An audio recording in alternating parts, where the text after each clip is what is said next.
Today, we're diving into a really powerful story, a modern allegory that's all about personal responsibility and, well, the energy of our choices. And it all kicks off with one simple but pretty profound question.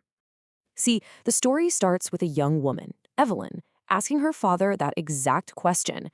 And his answer, well, it opens up this fascinating look at guilt, forgiveness, and the consequences we don't always see. So historically, a sin eater was part of this old folk ritual. The idea was, by eating bread that was supposed to absorb sin, they would literally take on a person's spiritual debt. It was a way to give the soul a clean slate for the afterlife. But here's the key detail. The sins are just transferred. They don't disappear. It's a transaction, plain and simple. Now, this is where the story gets really interesting. It takes that old world idea and blows it up to a global industrial scale. We're not talking about a village ritual anymore. This is a streamlined, worldwide service. And this comparison just spells it out perfectly. The old way was small scale, it happened after you died and you had to pay for it. The new system, it's global, totally free, and you just do a convenient monthly confession. I mean, it is designed for maximum ease. So, at the very heart of this new, modern system is a single, immortal figure, the world's sin eater. He volunteers to carry this huge, massive burden for every single person, forever. And, on the surface, it sounds like the perfect fix for our flaws, right? But Evelyn, she immediately sees the problem. Her question cuts right to the core of the whole allegory. If getting forgiveness is that easy, what's to stop anyone from just making the same mistakes over and over again? What's the catch? And as you're about to find out, the catch is enormous. Yeah, because this super convenient system of forgiveness, it isn't actually free. It comes with this incredibly steep, hidden price that people have been paying for thousands of years without ever even knowing it. And here it is. This is the crucial point of the whole story. Every sin, every bad choice, every act of laziness, it's all just a misuse of your personal life energy. So when you confess, that contaminated energy gets ripped away and locked in the sin eater's sack. But here's the thing, a fragment of your soul goes with it. Evelyn's father uses this fantastic analogy of a messy closet. Imagine your sins are just trash you keep throwing into your closet.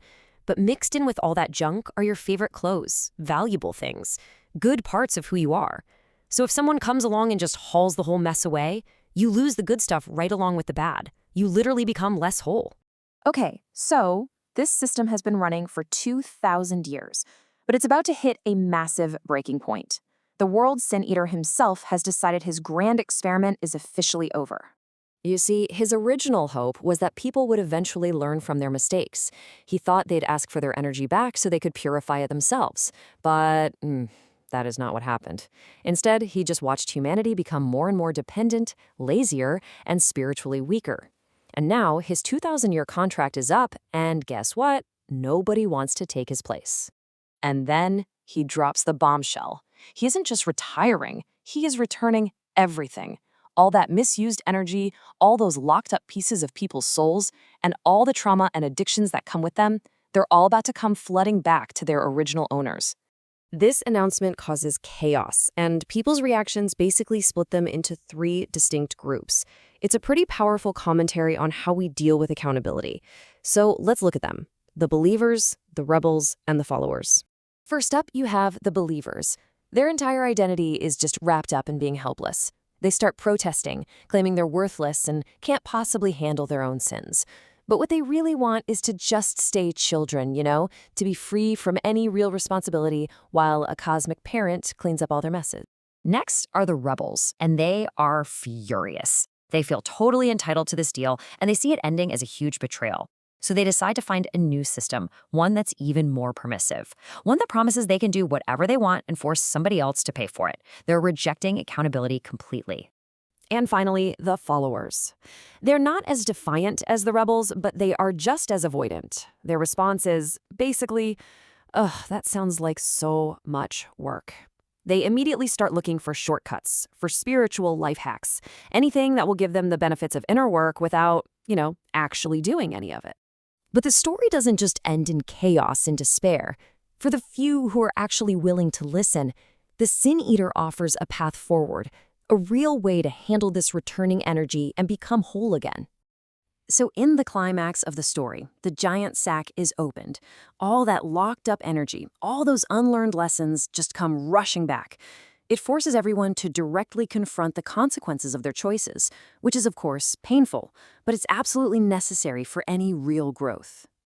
The path to purifying this energy and becoming whole again is laid out in 3 steps. First, you have to sacrifice your selfish impulses. Second, you have to surrender to your own inner conscience, that little voice inside. And third, you have to shift your focus from taking to selfless service. And this brings us right back to Evelyn. After hearing this whole story, she makes her choice. She completely rejects the paths of the believers, the rebels, and the followers. She decides she doesn't want to be a fractured soul anymore, outsourcing her responsibility to someone else. She wants her light back, and she's ready to learn how to carry it herself. This whole story is, of course, an allegory. It uses this fantasy world to ask some very real questions about what it means to be whole, to take ownership of our lives, and to stop searching for someone else to carry our burdens. And so it leaves all of us with a final thought to chew on. What parts of yourself, what pieces of your own potential are just waiting to come home?